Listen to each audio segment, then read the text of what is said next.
The wine glass slipped from Sophia's trembling fingers and shattered across the black marble floor. Red liquid spread like blood between the expensive Italian shoes of the men seated around the table. 12 pairs of eyes turned toward her, cold, calculating, dangerous eyes, but none more terrifying than his. The man at the head of the table didn't flinch, didn't blink, just stared at her with those dark, unreadable eyes that seemed to see straight through her cheap polyester uniform and into her panicked soul. "I'm so sorry. Sophia stammered in English, her voice cracking. Her hands shook as she bent down to pick up the broken glass, humiliation burning through her chest like acid. "Leave it," the man said. His voice was quiet but absolute, the kind of voice that didn't need to be raised because it was always obeyed. "Step back before you cut yourself." Sophia straightened immediately, her face burning red. This was Dante Richi, the owner of Bellissimo, the most exclusive Korean-Italian fusion restaurant in Manhattan. The man everyone whispered about, but nobody dared to cross. She'd worked here for 3 months and had never even seen him until tonight. And now her first interaction with him involved spilled wine and shattered crystal. But that wasn't even the worst part of this disaster. The worst part had happened 30 seconds earlier when her phone vibrated in her apron pocket during the tense silence of this VIP meeting. And like an idiot, she'd glanced at the screen. Hospital San Giovanni, her grandmother's hospital in Seoul. Her fingers had moved before her brain could stop them, pulling out the phone, her heart hammering with terror about what news awaited her. "Answer it," Dante had said, his eyes locked on her face. "No, I couldn't possibly." I said answer it. There was no anger in his tone, just certainty, just power. So Sophia had answered, her hand shaking so badly she almost dropped the phone too. "Yoboseyo? Halmeoni ga otayo?" "Hello, how is my grandmother?" The nurse's voice had been urgent, speaking rapid Korean that made Sophia's blood turn to ice. Her grandmother had collapsed. Without immediate treatment, expensive treatment, she had days left. Maybe hours. The words felt like knives sliding between her ribs. Sophia had hung up, whispered another apology in broken English, and tried to continue serving. But it was too late. Dante Richi had heard her speak perfect Korean, had seen the desperation in her eyes, had watched her mask crack completely, and now he was studying her like she was something valuable that had just appeared on his radar. "Everyone out," Dante said quietly. The men around the table stood immediately. Expensive suits, cold expressions, the smell of power and money and danger radiating from them like cologne. They filed out of the VIP room in silence, leaving Sophia alone with the man who owned not just this restaurant, but half the underground economy between New York and Seoul. "Sit," Dante said, gesturing to the chair directly across from him. "Sir, I should clean up the wine." "Sit. Down. Not a request. Never a request." Sophia sat, her legs feeling like they might give out anyway. Up close, Dante Richi was even more intimidating. Sharp jawline, dark hair swept back perfectly, a scar barely visible along his left temple. He wore a black suit that probably cost more than her entire year's salary, and a watch that could pay off her grandmother's medical bills 3 times over. "Sophia Russo," he said, reading from a tablet that had appeared in his hands. 24 years old. Hired 3 months ago. Culinary degree from the Institute, never finished. Mother was Italian-American, father was Korean-American, both deceased. Raised by maternal grandmother in New York until age 12, then moved to Seoul to live with paternal grandmother after grandfather died. Returned to New York at 21. Currently sending $400 monthly to Seoul for grandmother's hospice care, which is approximately $350 more than you can actually afford. Sophia's mouth went dry. "How do you know all that?" "I know everything about everyone who works for me. But tonight I learned something new. You speak fluent Korean, not textbook Korean, native Korean, and you have family in Seoul who needs expensive medical care that you cannot provide." "I don't understand what this has to do with." "I have business in Seoul. 2 weeks, very important negotiations with very dangerous people who don't trust Americans. I need a translator I can rely on, someone who understands both worlds, Korean and American, someone invisible, someone desperate enough to say yes and smart enough to keep their mouth shut afterward." Sophia's heart was pounding so hard she could hear it in her ears. "You want me to translate for you?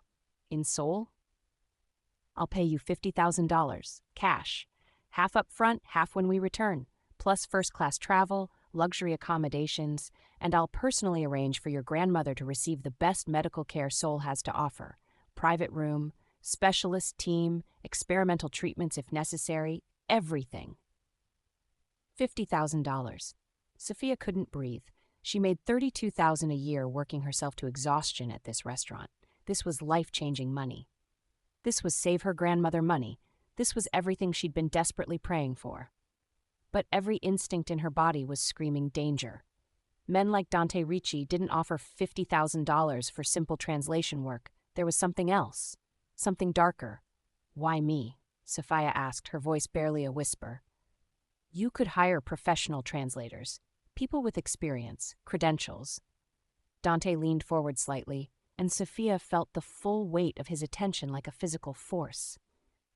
Professional translators have reputations, connections, paper trails, references, people who know where they are and what they're doing. You, Sophia, have none of those things. Right now, you are nobody. You're a waitress who's late on rent, drowning in debt, watching her grandmother die slowly because you can't afford to save her. Nobody would notice if you disappeared for 2 weeks. Nobody would ask questions, and that makes you perfect for what I need. The words should have been insulting, should have made her angry. Instead, they just felt brutally, devastatingly true. What exactly would I be translating? Sophia asked carefully. Business negotiations, private meetings, conversations that need to remain confidential. Nothing you need to worry about as long as you translate accurately and forget everything immediately afterward. Is it legal, this business? Dante smiled, but it didn't reach his eyes. That's not a question you want answered, Sophia. Trust me. Then how can I... Your grandmother has 72 hours, maybe less, according to what I heard that nurse say on the phone. In 72 hours, you'll be standing in a Seoul hospital watching her die because you couldn't afford the treatment that might have saved her. Or you'll be standing beside her bed, watching her receive the best medical care in Asia, paid for by me, while you earn enough money to secure her future for however long she has left. Which option sounds better to you?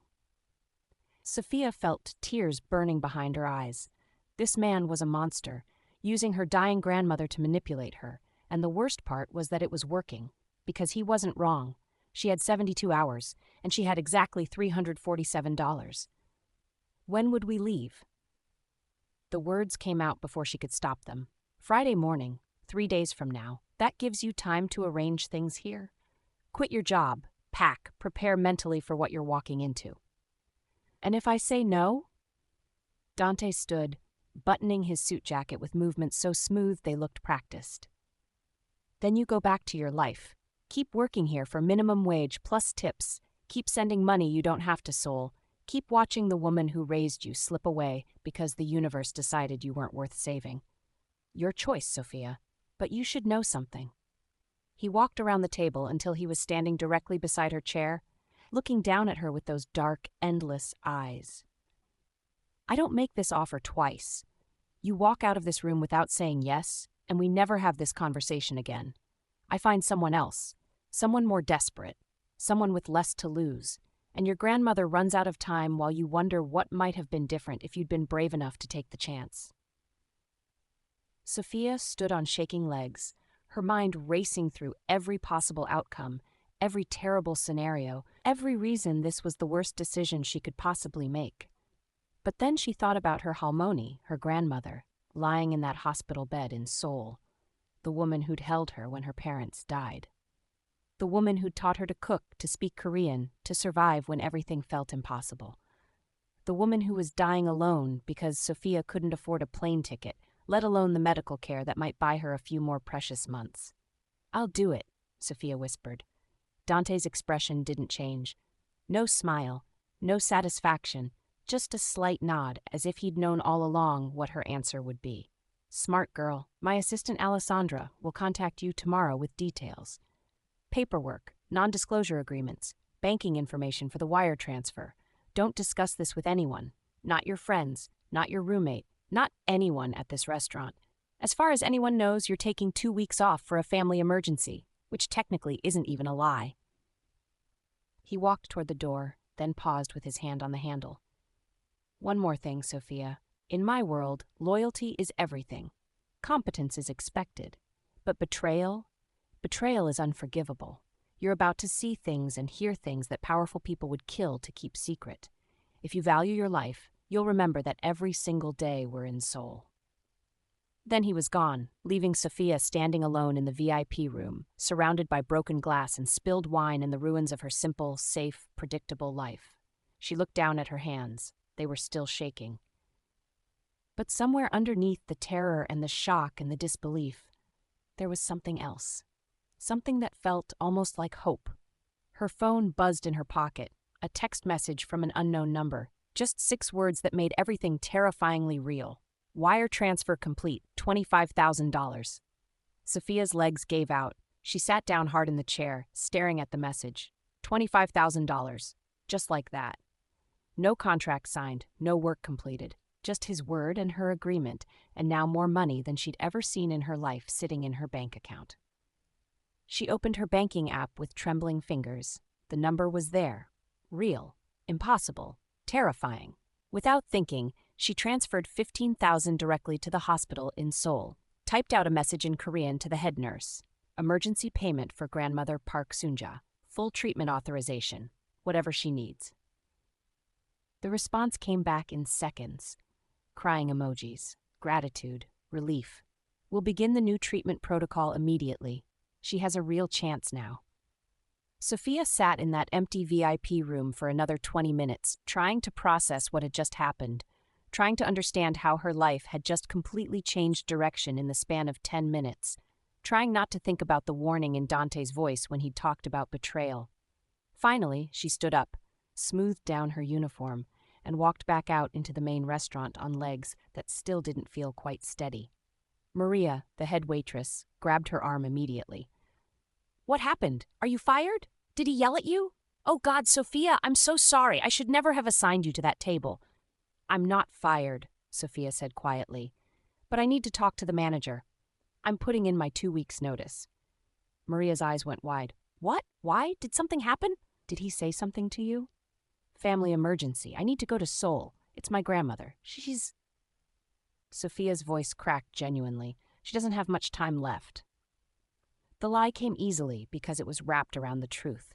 Maria's expression immediately softened into sympathy. "Oh, honey, of course.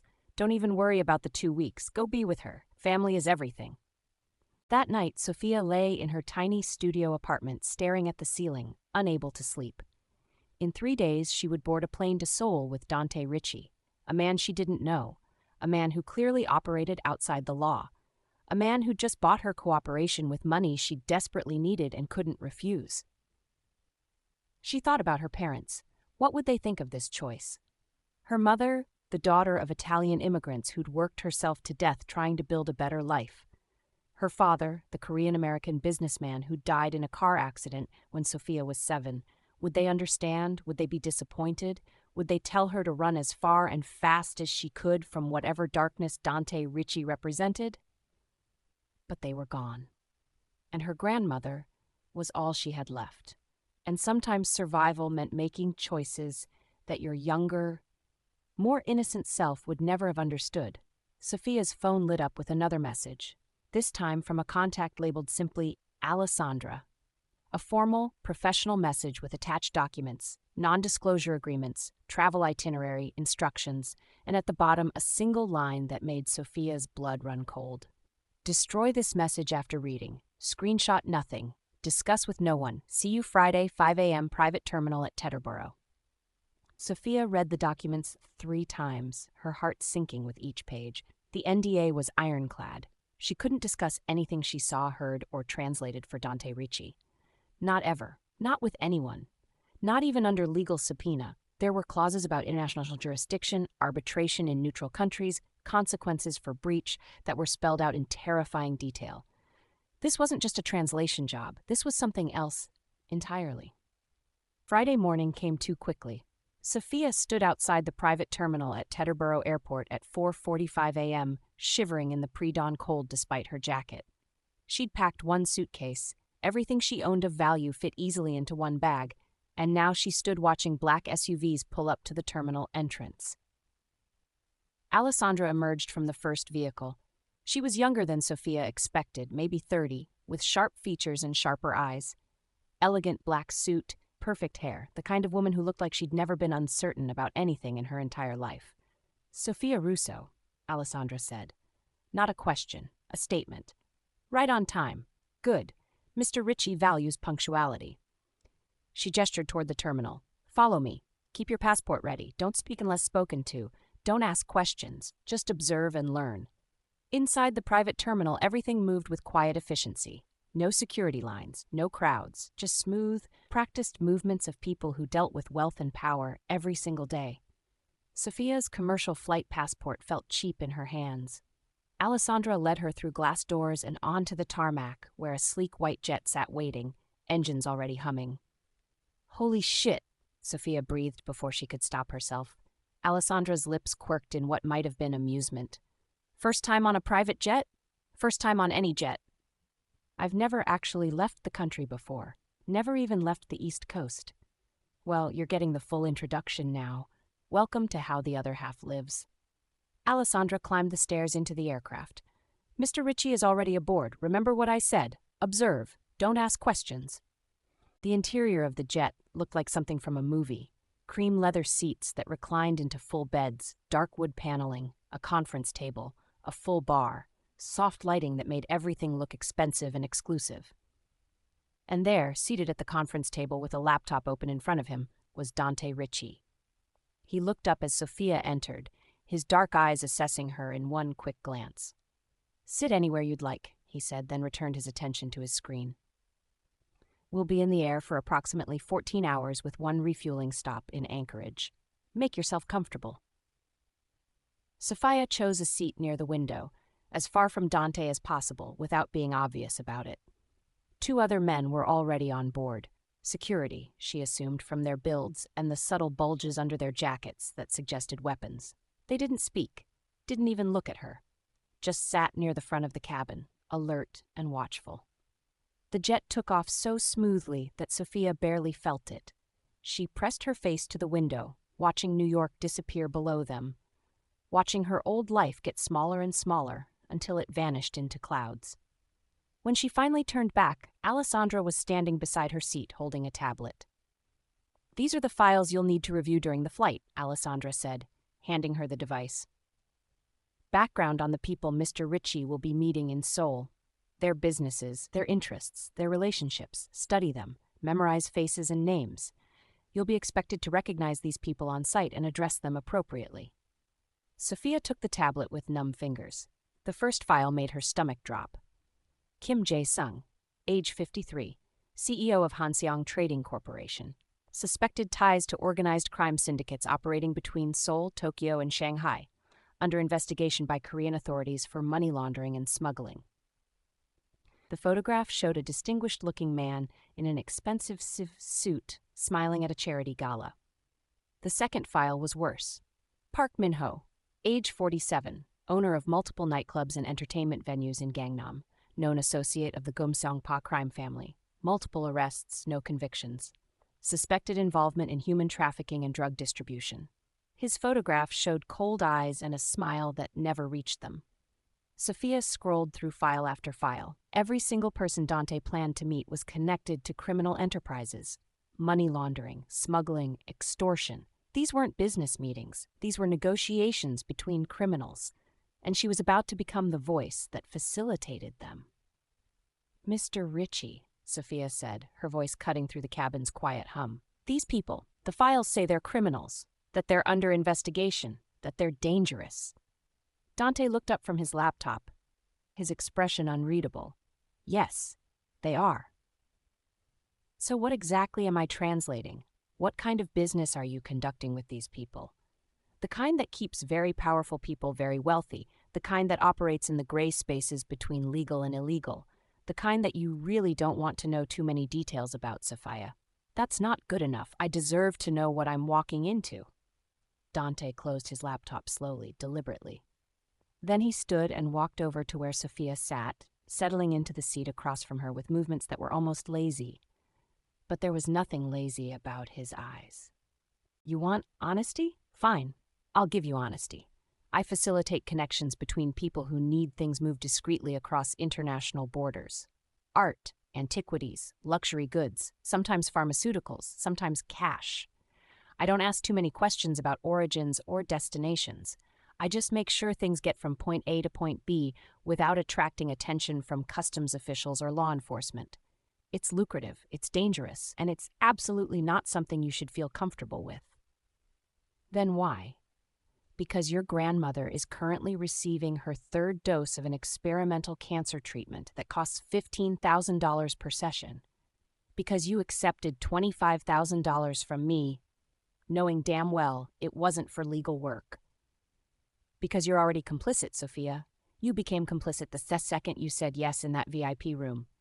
So now your choices are simple. You can translate accurately and professionally for the next 2 weeks, collect your remaining $25,000, and go home with enough money to secure your grandmother's care for the rest of her life. Or you can make this difficult, breach our agreement, and discover exactly how unforgiving my world can be toward people who betray trust. The threat was delivered calmly, almost gently, which somehow made it more terrifying. I'm not a criminal, that Sophia whispered. Not yet, Dante agreed, but you're about to spend 2 weeks translating for them, which makes you an accessory, which means if I go down, you go down with me. So I suggest you get very comfortable with moral ambiguity very quickly. He stood and returned to his seat at the conference table, leaving Sophia shaking in her chair. She wanted to cry, wanted to scream, wanted to demand they turn the plane around and let her out. But she couldn't, because he was right. She'd already accepted the money, already used it to save her grandmother, already crossed a line she couldn't uncross. Alessandra appeared beside her again, this time holding a glass of water and 2 small pills. For the anxiety, she said quietly. Not required, but they'll help you sleep through most of the flight. Might make everything feel less overwhelming. Sophia stared at the pills. Are they safe? Mr. Richi doesn't poison his employees, if that's what you're asking. They're just Xanax, mild sedative. I take them on long flights all the time. Alessandra's voice softened slightly. Look, I know this is scary. I know you're out of your depth. But here's the truth. You're safer with Dante Richi than you'd be almost anywhere else in the world right now. He protects what's his, and for the next 2 weeks, you're his. That means anyone who wants to hurt you has to go through him first. And nobody is stupid enough to try. Why are you telling me this? Because I was you once, 3 years ago. Different circumstances, same terror. And I'm still alive, still employed, still benefiting from his protection and his generosity. So take the pills, get some sleep, and stop thinking about all the ways this could go wrong. Focus on the job. Do it well. Go home rich. It's that simple. Sophia took the pills, swallowed them with water. Within 20 minutes, the edges of her panic softened.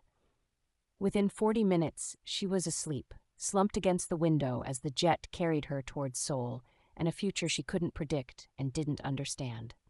She woke to Alessandra shaking her shoulder gently. We're landing in 30 minutes. You need to freshen up and review the first meeting details. Sophia blinked awake, disoriented and groggy. Her mouth felt like cotton and her neck ached from sleeping at an awkward angle. Through the window, she could see darkness giving way to dawn, city lights spreading below them like a galaxy. Seoul. She was actually in Seoul. There's a bathroom in the back, Alessandra continued, handing her a garment bag. Change into this, Mr. Richi's instructions. You need to look professional for the meetings. In the small but luxurious bathroom, Sophia unzipped the garment bag and felt her breath catch. Inside was a designer suit. She recognized the label from fashion magazines she couldn't afford in a deep charcoal gray. The fabric felt like silk under her fingers. There were also shoes, Italian leather, exactly her size, undergarments still in packaging, everything perfectly selected, perfectly fitted, as if someone had studied her measurements while she slept. She changed quickly, catching sight of herself in the mirror.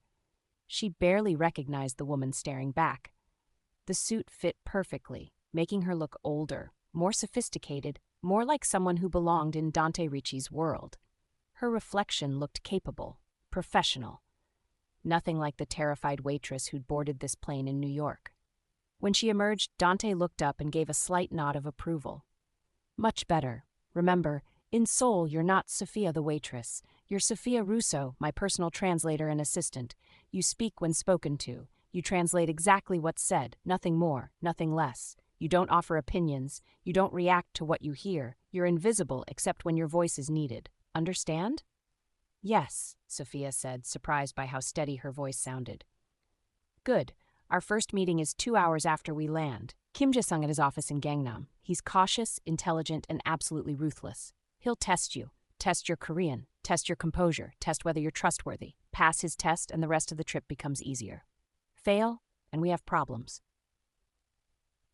The jet touched down at Incheon International Airport, but not at the main terminals. Instead, they taxied to a private hangar where more black SUVs waited. No customs, no immigration. Just smooth, practiced efficiency as Dante's security team moved luggage and organized transportation. Sophia's passport was stamped by an official who came directly to the hangar, asked no questions, and left quickly with what looked like a thick envelope. Welcome to how things work when you have the right connections, Alessandra murmured to Sophia as they climbed into the second SUV. Money opens doors. The right money opens them silently. The drive into Seoul was surreal. Sophia had lived here as a teenager, but she'd never seen the city like this. Dawn light painting the Han River gold, glass skyscrapers rising like monuments to ambition and wealth. Streets already filling with morning traffic despite the early hour. Everything felt familiar and foreign at the same time. They pulled up to a gleaming office tower in Gangnam, all glass and steel and expensive minimalism. Dante's security team moved ahead, checking the route, while Alessandra stayed close to Sophia. In the elevator, Dante straightened his tie and fixed Sophia with an intense stare. Last chance to back out, he said quietly. Once we walk into that office, you're committed. You're part of this. No going back. Sophia thought about her grandmother, probably awake now in her hospital room, feeling stronger than she had in months thanks to the treatment Dante's money had bought. Thought about the $25,000 still waiting for her when this was over. Thought about returning to New York broke and hopeless versus returning with enough money to build a real future. I'm ready, she said. The elevator doors opened directly into Kim Jae-sung's private office. It was massive, taking up the entire top floor of the building. Floor-to-ceiling windows overlooked Seoul, expensive art on the walls, furniture that looked like it belonged in a museum, and standing near the windows, hands clasped behind his back, was Kim Jae-sung himself. He turned as they entered, and Sophia felt his gaze sweep over her with the intensity of an X-ray, measuring, calculating, assessing threat level and value in the span of seconds. Dante, Kim said in Korean, his voice smooth and cultured. Punctual as always, and you've brought a translator. How thoughtful. Kim Jae-sung, Dante replied in English, extending his hand. Good to see you again. This is Sophia Russo, my assistant. She'll be facilitating our discussions. Kim switched to rapid, complex Korean, speaking directly to Sophia. Tell me, Miss Russo, where did you learn Korean? Your file says you're Italian-American, but you were assigned to the VIP table because of your language skills. So tell me, are you a heritage speaker, or did you study academically? Sophia's heart raced, but she kept her voice calm. Heritage speaker, Mr. Kim. My father was Korean-American. I lived in Seoul from age 12 to 21 with my paternal grandmother. I attended Seoul International School, but spoke Korean at home and with friends. Interesting. And what does your grandmother think of your current employment with Mr. Richi? The question was a trap. Sophia could feel it. She thinks I'm working as a translator for international business negotiations, which is technically accurate. Kim's lips curved in something that might have been amusement. Technically accurate. I like that. Dante, you've chosen well. She has the intelligence to understand nuance. That's rare. He switched to English. Please, sit. We have much to discuss. The meeting lasted 3 hours. Sophia translated discussion after discussion about shipping routes, customs contacts, warehouse locations, payment structures. Every word confirmed what she already knew. This was smuggling on a massive scale. Art pieces stolen from museums, luxury goods imported without taxes, cash moved between countries without reporting. Kim Jae-sung spoke about it all with the casual confidence of a man who'd never faced real consequences. The issue, Kim said in Korean, leaning back in his leather chair, is that the Gumsungpa family is expanding their territory. They're cutting into routes we've used for 5 years. They're offering better rates to our contacts. They're becoming a problem that needs addressing. Sophia translated into English for Dante, keeping her voice neutral, even as her stomach churned. The Gumsungpa were one of the most violent crime families in Seoul. She'd read about them in the news. Murders, kidnappings, torture. And now she was sitting in a room where people discussed them like business competitors. "What are you proposing?" Dante asked through Sophia's translation. "You have connections in New York, Tokyo, Shanghai. I have infrastructure here in Seoul. Together, we create a network the Gumsungpa can't compete with. We consolidate power, we protect our interests, and we eliminate anyone who threatens our operations." "Eliminate how exactly?" Kim smiled. "However necessary. Sometimes economic pressure is sufficient. Sometimes more direct methods are required. I leave the details to specialists." Sophia's hands were shaking as she translated. She was listening to men casually discuss violence, possibly murder, as if it were just another business strategy. Dante noticed her trembling and gave her a sharp look that said, "Compose yourself." "I'll need to discuss this with my associates," Dante said. "Review the full proposal, assess the risks. We'll meet again in 3 days. Does that timeline work for you?" "Perfectly. I'm hosting a private dinner tomorrow night at my residence. Some of Seoul's most influential people will be attending. I'd be honored if you and Miss Russo joined us. It would give you an opportunity to meet potential allies and understand the landscape better." After the meeting, back in the SUV, Sophia couldn't hold it in anymore. He was talking about killing people, about eliminating competitors, and I was translating it like it was normal business conversation. "Oh God, I'm going to be sick." "Not in the car," Alessandra said sharply, thrusting a bottle of water at her. "Breathe. Drink this. Focus." Dante turned in his seat to look at Sophia. "You did well in there. Kim was testing you, and you passed. But you need to understand something. This is the world you agreed to enter. These people don't play by normal rules. They don't value human life the way you do. And if you're going to survive the next 2 weeks, you need to stop reacting emotionally to what you hear." "How can you be so calm about this? He's talking about murder, and I'm talking about survival. My survival, your grandmother's continued treatment. All of it depends on these relationships, these negotiations, this network of people who operate outside the law. You think I like it? You think I enjoy sitting across from men like Kim Ji-sung? This is the empire my father built, the one I inherited when he died, the one I'm stuck with whether I want it or not." There was something in his voice, bitterness, maybe, or regret, that made Sophia look at him differently. "You didn't choose this life? Nobody chooses to be born into a criminal dynasty. You just are. And then you either run, which makes you a target, or you take control and try to survive. I chose survival." He turned back around. "We're going to the villa now. You'll have a few hours to rest before tonight's event.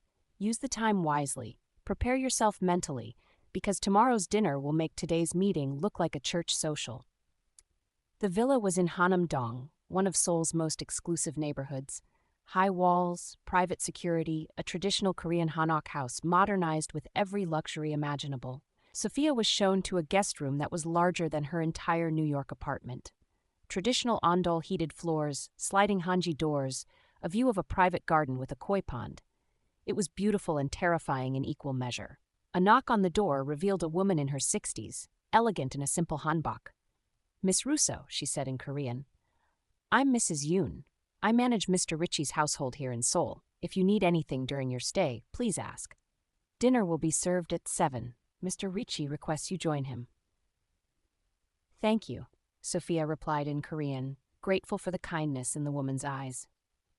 After Mrs. Yoon left, Sophia collapsed on the bed and pulled out her phone. She'd been avoiding checking messages, afraid of what she might find. But now she couldn't resist. There were 3 texts from the hospital, all positive. Her grandmother was responding to treatment. Her pain levels had decreased. She was eating again. Asking about Sophia, wanting to know when she could visit. Sophia typed out a response, tears streaming down her face. "I'm in Seoul, Halmoni. I'll visit you tomorrow. I promise. I love you so much." The response came immediately. My precious granddaughter, I knew you'd come.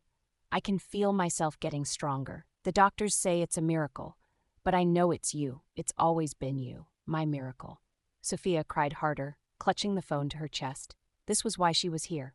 Why she was translating for criminals and wearing designer suits and pretending to be someone she wasn't, for her grandmother, for the woman who'd raised her, for family. And if that meant compromising her morals, well, maybe some prices were worth paying.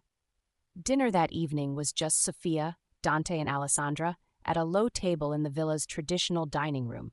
Mrs. Yoon served course after course of exquisite Korean food, galbi, japchae, kimchi jjigae, banchan of every variety. Sophia ate mechanically, still processing everything she'd witnessed. "Tomorrow's dinner," Dante said, breaking the silence. "Kim will introduce you to approximately 20 people.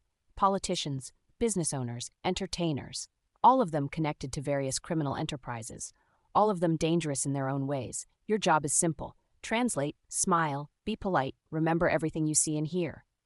"Why are you really here?" Sophia asked suddenly. "I don't believe this is just about business negotiations. There's something else, something you're not telling me." Dante set down his chopsticks and studied her. "You're perceptive. I like that. You're right, there's more to this trip. Kim Jae-sung is my father's oldest friend. They built their empires together, made their fortunes together. When my father died 2 years ago, Kim became my mentor, my protector in some ways. But recently, things have changed. Kim is making moves that concern me, expanding too aggressively, taking risks that could expose us all. I'm here to assess whether he's still an ally or becoming a liability. And if he's a liability, then I'll need to make very difficult decisions about the future of my father's legacy and my own survival." Dante's eyes were dark, unreadable. "This world doesn't tolerate weakness, Sophia. It doesn't give second chances. You're either strong enough to hold your position, or you get destroyed by someone stronger. I'm here to prove I'm strong enough." The next morning, Sophia woke early and took one of the villa's cars to the hospital. Her grandmother was in a private room on the top floor, exactly as Dante had promised. When Sophia walked in, her Halmoni was sitting up in bed, color in her cheeks, actually smiling. "Sophia!" Her grandmother opened her arms, and Sophia rushed into them, breathing in the familiar scent of her perfume mixed with hospital antiseptic. "You look so much better," Sophia said in Korean, tears flowing freely. "The treatment is working. Thanks to you, my child. The doctors told me about the payment, about the expensive medications. How did you afford this?" Sophia pulled back, wiping her eyes. "I got a new job, translation work. It pays very well." Her grandmother's eyes sharpened with the intelligence that age hadn't dimmed. "Translation work that brings you to Seoul on short notice with enough money for treatment that costs more than you've earned in your entire life? Sophia, what have you gotten yourself into? I can't explain everything, Halmoni, but I'm safe, I promise, and you're getting better. That's all that matters. Nothing matters if it costs you your soul, child." Her grandmother gripped her hand tightly. "I know desperation when I see it. I know the look of someone who's made a deal they're not sure they can survive. I've seen it before, in your grandfather's eyes before he died. He worked for dangerous people too. It killed him eventually." Sophia's blood ran cold. "What are you talking about? Grandfather died of a heart attack." "A heart attack brought on by stress and fear. He worked for men like the ones you're working for now. I could see it. The expensive gifts he couldn't explain, the late-night phone calls, the way he jumped at shadows. It destroyed him from the inside." Her grandmother cupped Sophia's face in her hands. "Promise me you'll be careful. Promise me you'll get out before it's too late." "I promise, Halmoni. 2 weeks. That's all. Then I'm coming home and never looking back." But even as she said the words, Sophia wondered if they were true. She spent 3 hours with her grandmother, talking about everything and nothing, avoiding the truth about Dante Richi and Kim Jae-sung and the world she'd stumbled into. When she finally left, her grandmother called after her one last time. "Sophia, remember who you are. Remember where you come from. Don't let them change you into something unrecognizable." That evening, Sophia dressed in another outfit that had mysteriously appeared in her room, an elegant black dress that walked the line between conservative and sophisticated.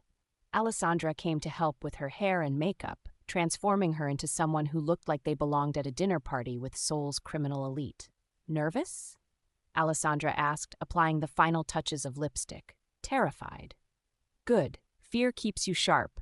Just remember, smile, translate, don't drink too much, and never ever be alone with any of these men except Dante. They're predators. All of them." Kim Jae-sung's residence was in Pyeongchang-dong, a neighborhood where houses cost tens of millions of dollars and privacy was guaranteed. The property was massive, traditional Korean architecture blended with modern luxury, surrounded by gardens that like they required a full-time staff to maintain. Cars lined the circular driveway, Mercedes, BMWs, even a Rolls-Royce. Inside, the party was already in full swing. Maybe 30 people mingling in a huge reception room, servers circulating with champagne and hors d'oeuvres, soft music playing from hidden speakers. Sophia recognized faces from the files she'd studied. Politicians whose scandals had been buried, entertainment moguls accused of exploitation, business leaders with suspicious connections. This was power concentrated in one room, barely disguised. Kim Jae-sung approached immediately, greeting Dante warmly and turning to Sophia with calculating eyes. "Miss Russo, welcome to my home. Come, let me introduce you to some very important people." The next 2 hours were a blur of names and faces and conversations that Sophia translated while her mind screamed. She met Park Min-ho, who owned those nightclubs and made comments about her appearance that made her skin crawl. She met Choi Song-jin, a politician who joked about bribery like it was completely normal. She met Lee Yuna, a beautiful woman in her 40s who ran an entertainment agency and spoke about her girls in ways that made Sophia suspect human trafficking. Every conversation reinforced that she was surrounded by criminals who'd never face justice because they were too wealthy, too connected, too powerful. Then she met someone who changed everything. He was standing alone near the windows, watching the party with detached amusement. Younger than most guests, maybe early 30s, with sharp features and eyes that missed nothing. When Kim brought Dante and Sophia over, the man's expression shifted to something like recognition. "Dante Richi," the man said in perfect English with a slight British accent. "I've heard stories about you, the American who inherited his father's empire.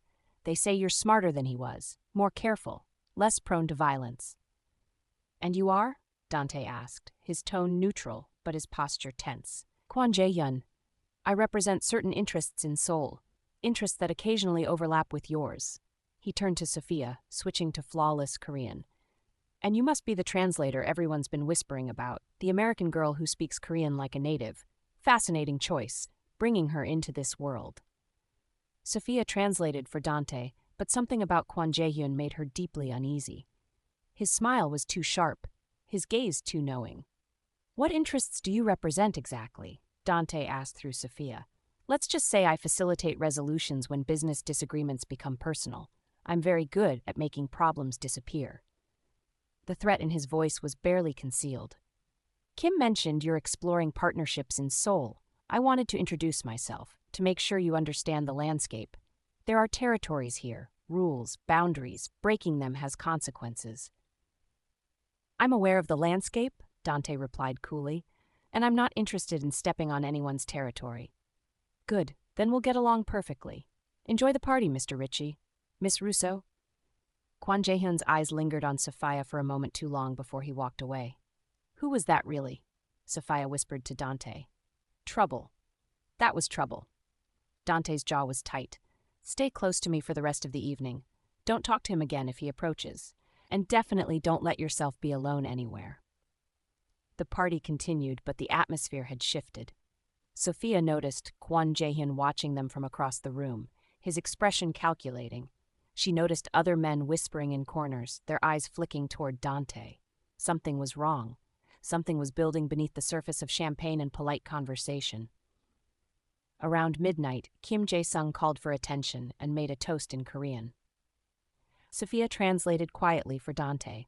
"To old friends and new alliances, to prosperity and loyalty, to understanding that in our world, trust is everything and betrayal is unforgivable. May we all remember that as we move forward." The guests raised their glasses, but Sophia saw the tension in Dante's shoulders. saw Alessandra move closer, her hand near her purse, where Sophia knew she carried a weapon, saw the security team positioned strategically around the room. This wasn't just a party, it was a statement, a warning, a test. After the toast, Dante made their excuses and they left quickly. In the SUV driving back to the villa, nobody spoke. The silence was heavy with implications and unspoken fears. Finally, Alessandra broke it. That was a setup. Kim was sending a message. I know, Dante said quietly. The question is, what message exactly? Was he warning me about Kwan? Warning me about overstepping? Or warning me that I'm being watched? All three, probably, Alessandra replied. That's how Kim operates. Multiple messages, all delivered at once. Sophia's mind was racing. Who is Kwan Jae-hyun really? An enforcer, Dante said. The Jeomseongpa family's chief problem solver. If Kim introduced us publicly, it means he wants both sides to know about each other, which means he's either trying to broker peace or setting up a confrontation. Why would he do that? Because maybe Kim isn't my ally anymore. Maybe he's already chosen sides, and I'm on the wrong one. Dante's expression was grim. We need to accelerate our timeline. I need to meet with my other contacts immediately, figure out where loyalties really lie before this situation escalates. Back at the villa, Sophia couldn't sleep. She lay in bed replaying the evening, remembering every conversation, every subtle threat, every knowing glance. Around 3 a.m., she heard voices from downstairs, Dante and Alessandra arguing in low tones. She crept to her door and listened. We should leave Seoul now, Alessandra was saying. Tonight, before this gets worse. And look weak? Show everyone that one introduction to Kwan Jae-hyun scared us off? That's how you get targeted, how you become prey. Dante's voice was firm. We stay. We finish what we came for. We show strength. Strength or stubbornness? Maybe both, but running isn't an option. Sophia retreated to her bed, her heart pounding. She was trapped in a situation that was deteriorating rapidly. Trapped in a world where the wrong move could get her killed. Trapped by her own desperate choices and her grandmother's need. She thought about what her Halmoni had said. About grandfather working for dangerous people. About it destroying him. Was she heading down the same path? Would she make it out of Seoul alive? Would she make it out unchanged? The next morning brought unexpected news. Mrs. Yoon knocked on Sophia's door looking worried. Mr. Richi requests you come downstairs immediately. There's been a development. In the living room, Dante was on his phone speaking rapid English while Alessandra worked on a laptop. Both looked tense. When Dante saw Sophia, he ended his call abruptly. Your grandmother's hospital contacted me directly, he said without preamble. Someone tried to access her room last night. 2 men claiming to be family members. The security I posted there stopped them, but they escaped before hospital security arrived. Sophia's blood turned to ice. What? Who would? A message. Someone telling me they know about you, about your connection to me, about your vulnerability. Dante's expression was dark.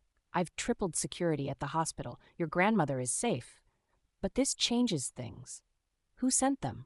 I have suspicions. But until I know for certain, we proceed carefully, very carefully. The threat against her grandmother transformed everything for Sophia. Fear became anger. Anger became determination. She wasn't just a scared waitress anymore. She was a woman protecting her family, and that made her dangerous in ways these men wouldn't expect. I want to learn how to protect myself, Sophia told Alessandra that afternoon. I want to know how to fight, how to recognize threats, how to survive in this world. Alessandra studied her for a long moment, then nodded. Good. Fear is useful, but only if you channel it into strength. Come with me. For the next 3 hours, Alessandra taught Sophia basic self-defense, pressure points, how to break a grip, how to use everyday objects as weapons, how to read a room for exits and threats, how to move through space without drawing attention. It was exhausting and empowering in equal measure. You're a natural, Alessandra said as they finished. You have good instincts. Trust them. If something feels wrong, it probably is. If someone makes you uncomfortable, create distance. If you're ever in real danger, scream, run, fight, whatever it takes to survive. That evening, Dante had a meeting with another contact, someone he trusted more than Kim Jae-sung, a woman named Han Mi-sun who ran legitimate businesses as a cover for money laundering operations. She received them in her office at a tech company in Gangnam, all glass walls and modern furniture. Han Mi-sun was in her 50s, elegant and sharp-eyed. She greeted Dante warmly and regarded Sophia with interest. "So this is the translator everyone is talking about. You've made quite an impression in a very short time, Miss Russo." "I'm just doing my job," Sophia replied in Korean. "Just doing your job," Han Mi-sun repeated with a slight smile. How refreshingly modest. "Dante, you've chosen well. She has the intelligence to be useful and the humility to avoid making enemies. That's rare." They discussed business for an hour, complex financial arrangements, shell companies, offshore accounts. Sophia translated mechanically, but her mind was elsewhere. She was watching Han Mi-sun's body language, listening to her tone, trying to assess whether this woman could be trusted. Finally, Dante asked the question he'd really come to ask. "What's Kim Jae-sung planning? Why did he introduce me to Kwon Jae-hyun?" Han Mi-sun's expression became serious. "You've noticed the tension. Good. Kim is trying to broker a peace between your operation and the Gumseongpa family. He believes consolidation is the future. That independent operators like you and me will be swallowed up unless we align with one of the major families. And if I refuse to align, then you become a problem that needs solving. Kim won't move against you directly. He owes your father too much. But he'll step aside and let others do what they feel is necessary." She paused. "There's something else you should know. The attempt on your translator's grandmother? That was Kwon Jae-hyun, a demonstration, showing you how vulnerable you are, how easily he can reach the people you care about." Sophia felt her stomach drop. Dante's expression hardened into something frightening. "He made a mistake threatening her," Dante said quietly. "A serious mistake. Perhaps, or perhaps he knows exactly what he's doing. He's testing whether you'll act emotionally or strategically. How you respond will determine what happens next." Han Mi-sun looked at Sophia with something like sympathy. "I'm sorry you've been dragged into this, Miss Russo. This world is cruel to innocence. My advice? Finish your work here and go home. Forget everything you've seen and heard. Build a life far away from men like us." But Sophia knew it was already too late for that. She'd crossed too many lines, seen too many things, become too entangled in Dante's world. There was no going back to being invisible now. That night, Dante called Sophia to his study. The room was lined with books and expensive art. A laptop open on the desk showing security feeds from the hospital where her grandmother slept peacefully, unaware of the danger swirling around her. "I need to ask you something," Dante said, pouring 2 glasses of whiskey and handing one to Sophia. "And I need you to be honest. Are you staying in Seoul because of the money? Because of your grandmother? Or because some part of you wants to be here?" Sophia took a sip of whiskey, feeling it burn down her throat. "I don't know anymore. At first, it was just about the money, about saving my grandmother. But now I'm angry. Angry that Kwon Jae-hyun thinks he can threaten my family. Angry that these men think they can manipulate me. Angry that I've been powerless my entire life, and finally I'm in a position to do something about it, even if that something is morally questionable." "Good," Dante said unexpectedly. "Anger is useful. It means you're not broken yet. It means you still have fight in you." He set down his glass. "I need to tell you something about why I really brought you to Seoul. It wasn't just for translation. I needed someone unknown, someone these men would underestimate, someone who could see and hear things without being perceived as a threat. You used me as a spy.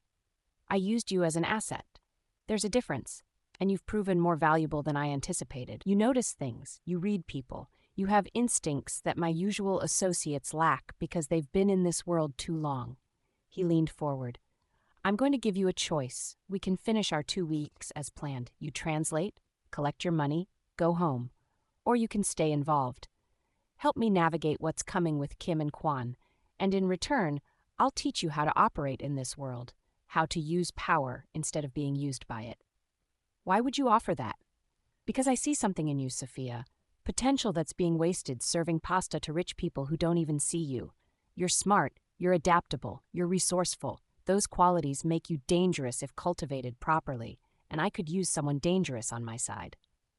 Sophia stared at him, processing the offer. Dante Richi was offering to transform her, to teach her his world, to make her into something powerful instead of something fragile.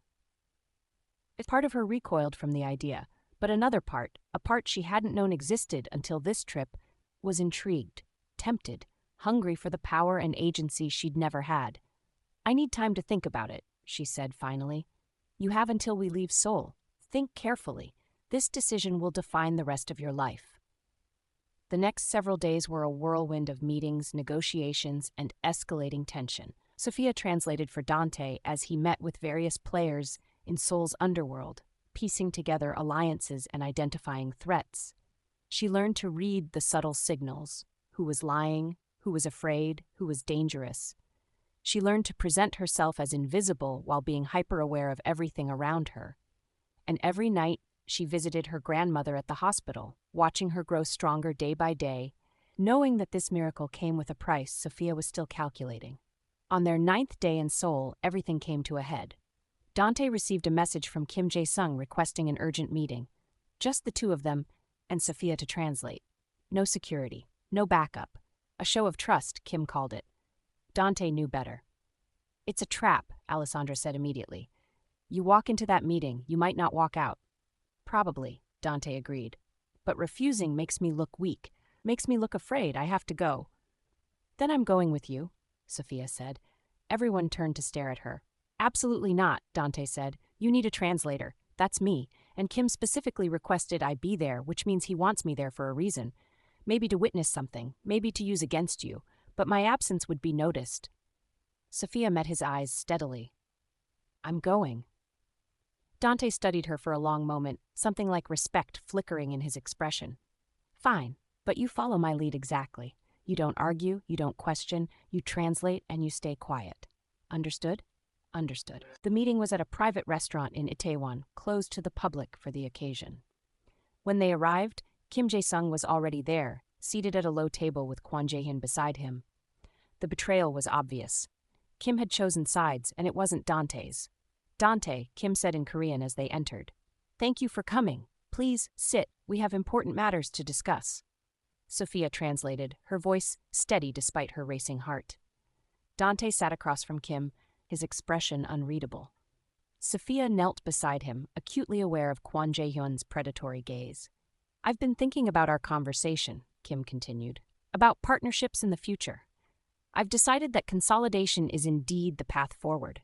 The Gumsong-pa family has made me a generous offer: territory, resources, protection. In exchange, I facilitate their expansion into international markets." "Using my roots and connections," Dante said flatly. "Using the roots and connections your father built, yes. Which technically makes them partially mine as well, given our long partnership." Kim's expression was apologetic but firm. "I'm not asking for everything, Dante. Just cooperation, alliance. Join us and you'll profit enormously. Resist and you'll be competing against forces much larger than yourself." "And if I refuse?" Kwon Jae-hyun spoke for the first time, his voice cold.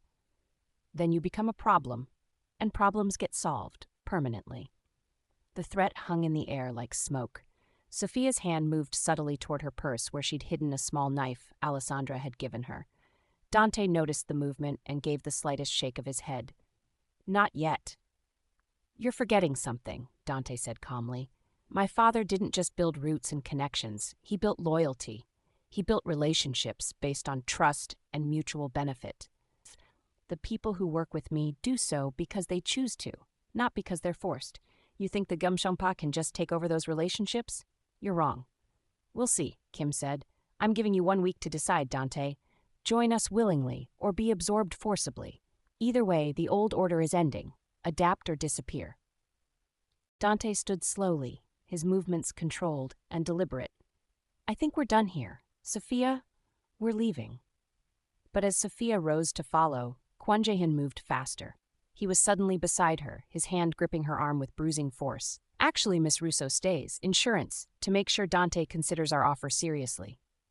Everything happened at once. Dante's hand went to his jacket. Sophia drove her knee into Kwon's groin exactly as Alessandra had taught her, then slammed her palm into his nose as he doubled over. Blood exploded across his face. She twisted away from his loosening grip and ran toward Dante, who had pulled a gun and now had it aimed directly at Kim Jae-sung's head. "Nobody moves," Dante said, his voice deadly calm. "Kim, call off your dog or I paint your brain across this beautiful wallpaper." Kim raised his hand slowly. his expression shocked. Dante, be reasonable. I'm being extremely reasonable. I could kill you both right now and solve multiple problems.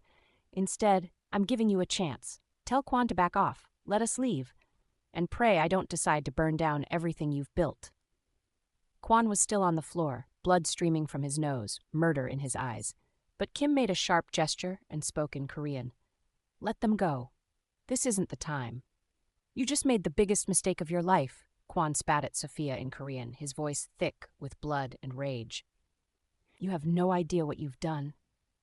Dante kept his gun trained on Kim as he and Sophia backed toward the door. 1 week, you said? I'll give you my answer sooner than that. Tell the Gumseongpa that Dante Richi doesn't negotiate with terrorists. Tell them that threatening me was stupid, but threatening her was fatal. They were out the door and in the SUV before anyone could react. Alessandra had the engine running, and they peeled away from the restaurant with tires screaming. In the back seat, Sophia was shaking violently, adrenaline crashing through her system. You hit him, Dante said, and there was something almost like pride in his voice. You actually hit Kwon Jae-hyun. Do you have any idea how many trained killers have tried and failed to land a blow on that man? He grabbed me, Sophia said through chattering teeth. I reacted, like Alessandra taught me. Well, you've just made yourself a target. Kwon doesn't forget insults. Ever. Dante was already on his phone, speaking rapid English to someone. We need to move your grandmother, tonight. Get her out of Seoul before Kwon decides to retaliate through her. Move her where? Switzerland. I have a private medical facility there. State-of-the-art care, complete security, impossible to access without authorization. She'll be safer there than anywhere in Asia. Switzerland? That's halfway around the world. She's fragile. The transport alone could save her life, because staying in Seoul guarantees she becomes a target. Dante's eyes were intense. Trust me, Sophia. This is the only way. The next 12 hours were chaos. Medical teams arranged for emergency transport. Sophia's grandmother, confused but trusting, was sedated and prepared for the journey. Sophia rode with her in the medical jet, holding her hand as they flew over continents toward a country she'd never seen, watching her, Halmoni, sleep peacefully, unaware that her granddaughter had just assaulted one of Seoul's most dangerous men. The Swiss facility was in the Alps, surrounded by snow-capped mountains and armed security. It looked like a luxury resort from the outside, but Sophia quickly learned it was a fortress. The medical staff was exceptional. Specialists from around the world, equipment that most hospitals couldn't afford, protocols designed for wealthy patients who valued privacy above everything. Her grandmother was given a corner suite with floor-to-ceiling windows overlooking the mountains. When she finally woke, she looked around in wonder. Where are we, Sophia? Switzerland, Halmoni. You're safe here. The best doctors, the best care, everything you need. Her grandmother's eyes filled with tears. What have you done, child? What price are you paying for all this? Nothing I can't handle, Sophia lied, kissing her forehead. Just rest, get strong. That's all that matters. But as Sophia stood at those windows looking out at the alien landscape, she knew her grandmother was right to be afraid. The price was still being calculated, and it might be more than Sophia had ever imagined paying. Dante had flown separately and was waiting when Sophia finally left her grandmother's room. They stood in a corridor lined with expensive art, and he handed her a glass of wine. You can't go back to New York, he said without preamble. Kwon will have people watching for you, waiting for a chance. Your old life is over, Sophia. You need to accept that. So what am I supposed to do? Hide here forever? Or you could take the offer I made in Seoul. Learn this world. Learn how to operate in it. Become someone powerful enough that men like Kwon think twice before threatening you. He paused. I'm expanding operations in Europe. I need someone I can trust. Someone with your skills and instincts. Work for me. Really work for me. Not just translation. Real partnership. As what? Your assistant? Your enforcer? As whatever you want to become. I'll teach you everything. Finance, negotiation, strategy, how to read people, how to use information as a weapon, how to build power instead of just surviving. His expression softened slightly. You proved yourself in Seoul, Sophia. You protected yourself. You adapted. You survived. That's rare. Don't waste it going back to serving pasta to people who'll never value you. Sophia thought about her old life. The tiny apartment, the exhausting shifts, the constant fear about money, the invisibility. Then she thought about how she'd felt in Seoul. Terrified, yes, but also alive. Present, important, powerful in ways she'd never imagined. "If I do this," she said slowly, "I want guarantees. My grandmother gets care for life, no matter what happens to me. No matter what I do or don't do for you, she's protected. Done. And I want to learn everything, not just the translation, not just the surface. I want to understand how your world really works, how money moves, how power operates, how to protect myself and the people I love." Also done. Also done. Dante extended his hand. "Welcome to the organization, Sophia Russo. I think this is the beginning of something significant." She shook his hand, sealing a bargain she didn't fully understand, committing to a path that would transform her completely.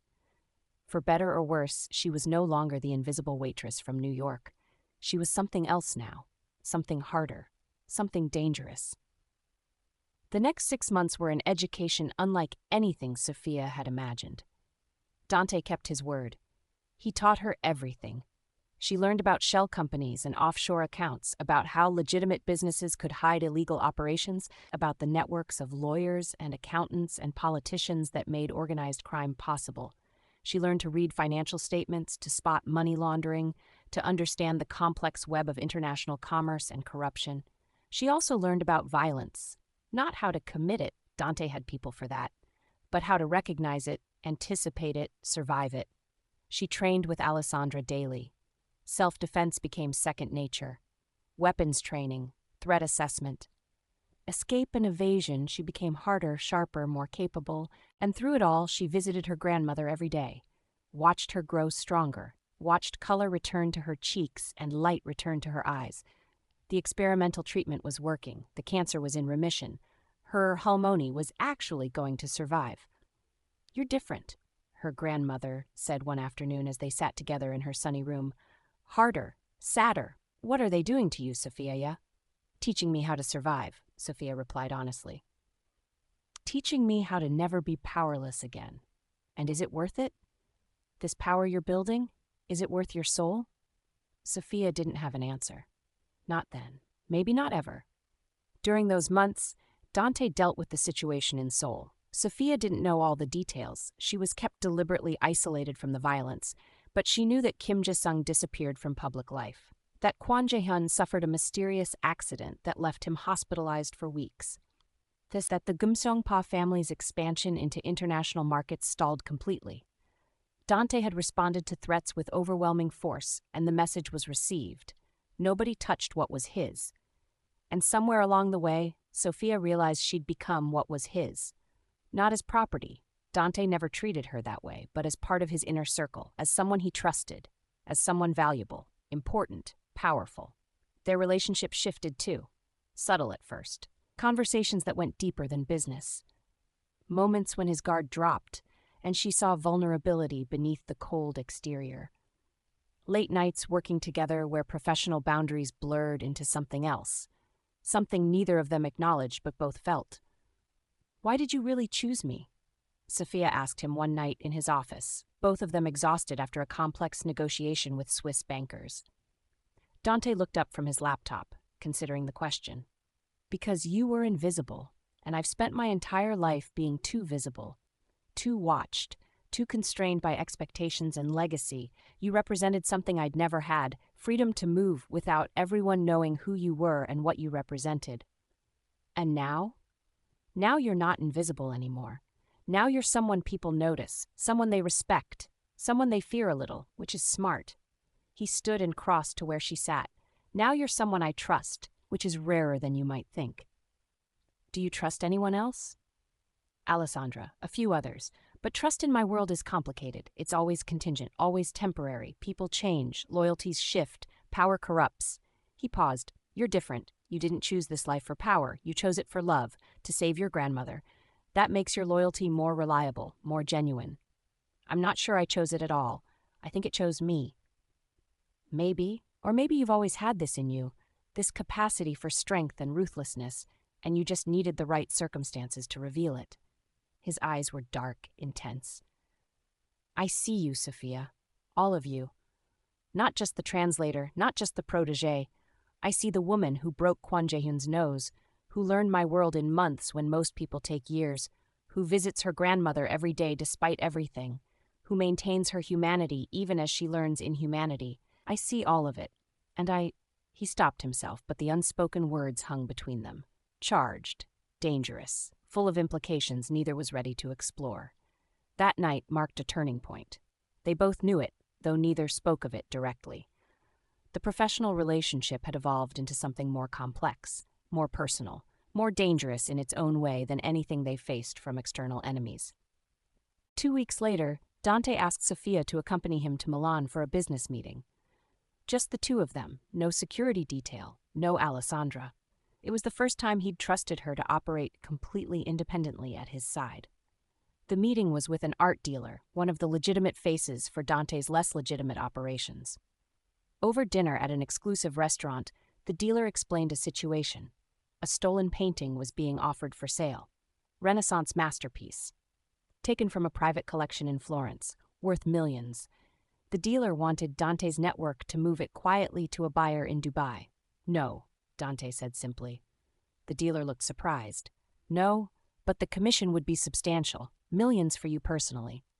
It's stolen from Italy, from Florence specifically, from a family that has nothing to do with organized crime. It's not our world, it's their world, and I don't cross that line. After the dealer left, Sophia asked why he'd refused. It seemed like exactly the kind of business he normally facilitated. Because some lines shouldn't be crossed, Dante said. I'm a criminal. I know what I am, but I'm a criminal with principles. I don't deal in things that hurt innocent people. Stolen art from private citizens, human trafficking, anything involving children. Those things destroy innocence.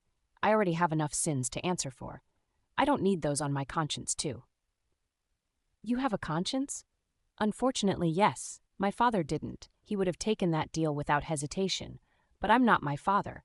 I'm trying to be something different, something less monstrous. He looked at her. Does that surprise you? Everything about you surprises me. You're not what I expected. What did you expect?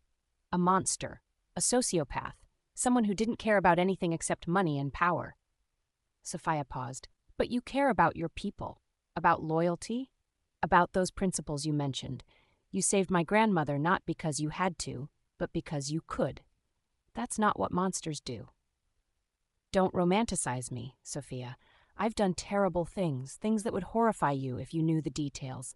I've hurt people, destroyed lives, made choices that haunt me. Just because I have principles doesn't make me good. I'm not saying you're good. I'm saying you're complicated, human. That matters.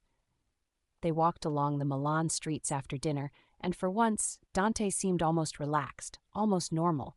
Just a man and a woman walking through a beautiful city, not a criminal and his protégé navigating a dangerous world. What would you be doing right now? Dante asked. If you'd never met me?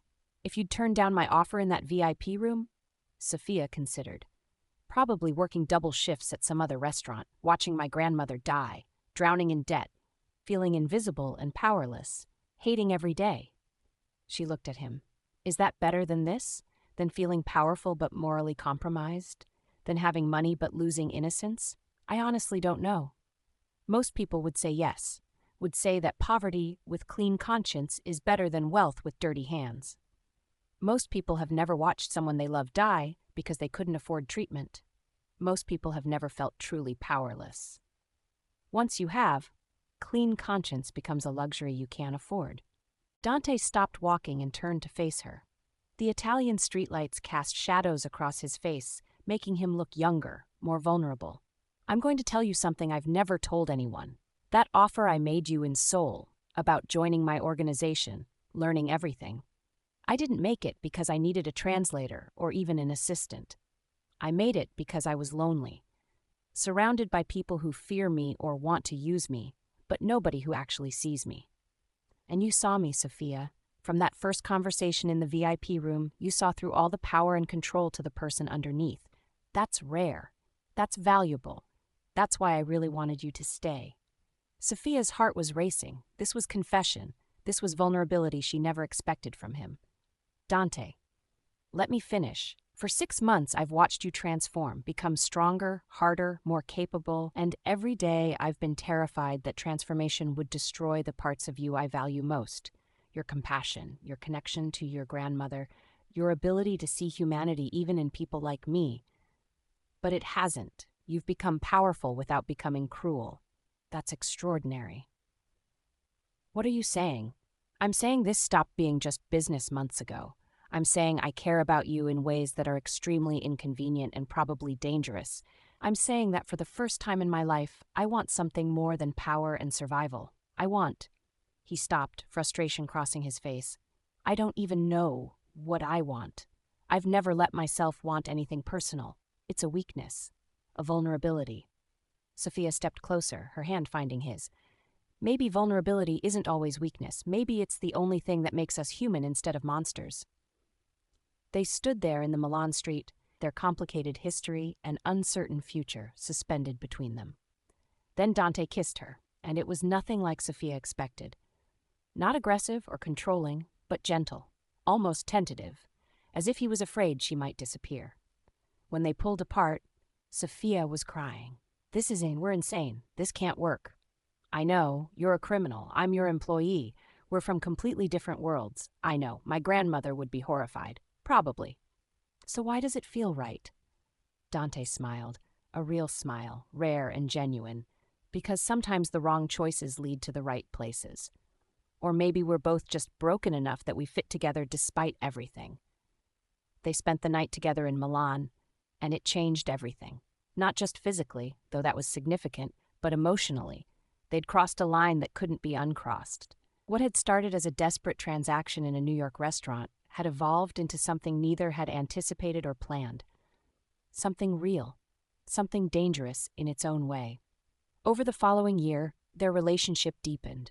Sophia became Dante's true partner, in business and in life.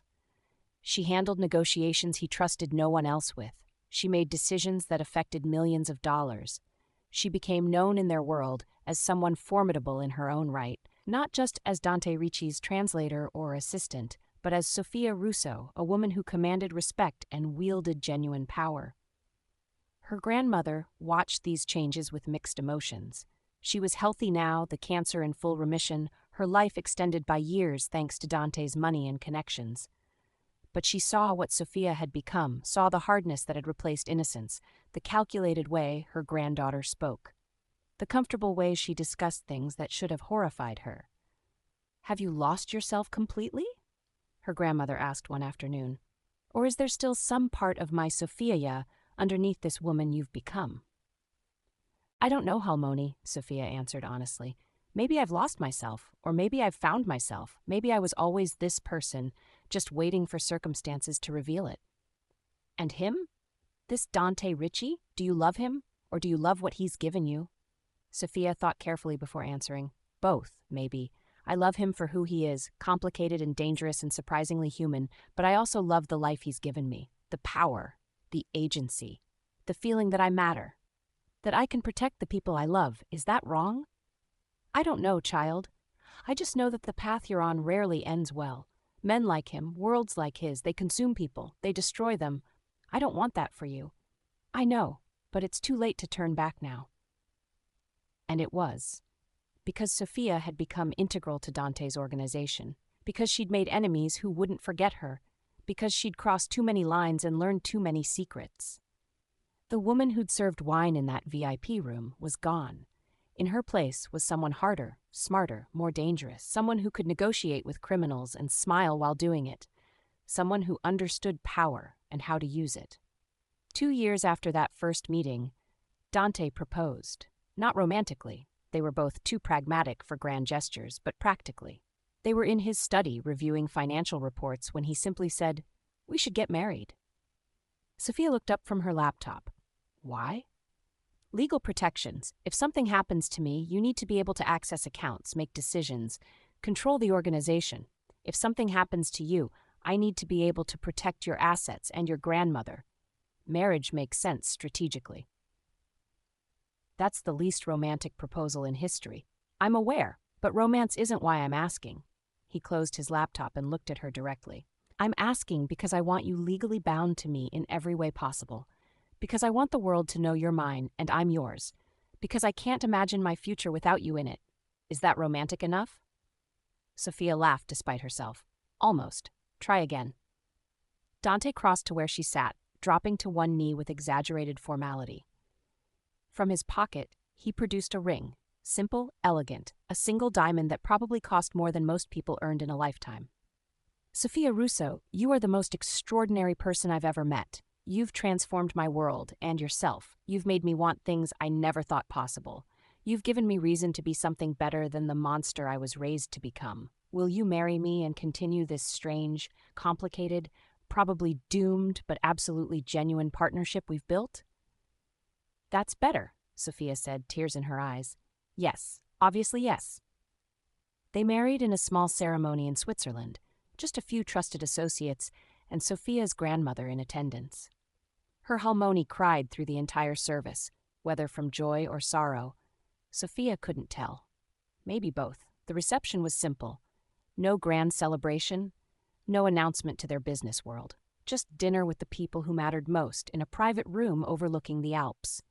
Sophia's grandmother pulled her aside before dessert, gripping her hands tightly. Are you happy, Sophia? Truly happy? Not just comfortable or safe or powerful, but genuinely happy? Sophia considered the question honestly. Was she happy? She'd lost her innocence, compromised her morals, become someone her younger self wouldn't recognize. But she'd also gained power, security, love. She'd saved her grandmother's life. She'd found purpose and partnership with someone who saw her completely and valued her anyway. Yes, Halmoni, she said finally. I think I am. It's complicated and messy and probably morally questionable, but it's real, and it's mine. And yes, I'm happy. Her grandmother nodded slowly, accepting if not quite approving. Then that will have to be enough. Just promise me one thing. Don't lose yourself so completely that you can never find your way back. Keep some part of the girl who loved her family more than anything. Keep that Sophia alive somewhere inside you. I promise, Sophia whispered, meaning it with everything she had. That night, lying beside Dante in their suite, Sophia reflected on the impossible journey that had brought her here. From a waitress with $347 to the wife of one of Europe's most powerful criminals. From invisible to essential. From powerless to formidable. It had cost her innocence and simplicity and the easy moral certainty of her old life, but it had given her everything else. What are you thinking? Dante asked, his fingers tracing patterns on her shoulder. That 2 years ago, I was terrified of you. Terrified of this world. Terrified I'd lose myself completely. And now I'm still a little terrified, but mostly I'm grateful. You gave me a choice when I had no choices. You gave me power when I had no power. You gave me love when I thought I'd sacrificed everything for survival. That's not nothing. No, Dante agreed. It's not nothing. It's everything, actually. 6 months later, Sophia's grandmother passed away, peacefully in her sleep in that beautiful room overlooking the Swiss Alps. She was 84 years old and had outlived her cancer prognosis by 3 years. Her final words to Sophia, whispered the night before she died, were simple, "You saved me, Sophia. Thank you for fighting for me. I hope it was worth what it cost you." At the funeral, Sophia stood beside Dante and wondered the same thing. Had it been worth it? Trading her innocence for her grandmother's life? Trading morality for power? Trading simplicity for this complicated, dangerous, deeply meaningful existence? She'd never have a clean answer. Some questions didn't have them. But as Dante's hand found hers solid and steady and real, Sophia knew one thing with certainty. She'd made her choices. She'd lived with consequences. She'd become someone powerful enough to protect what she loved and strong enough to survive in a world that consumed the weak. That had to count for something.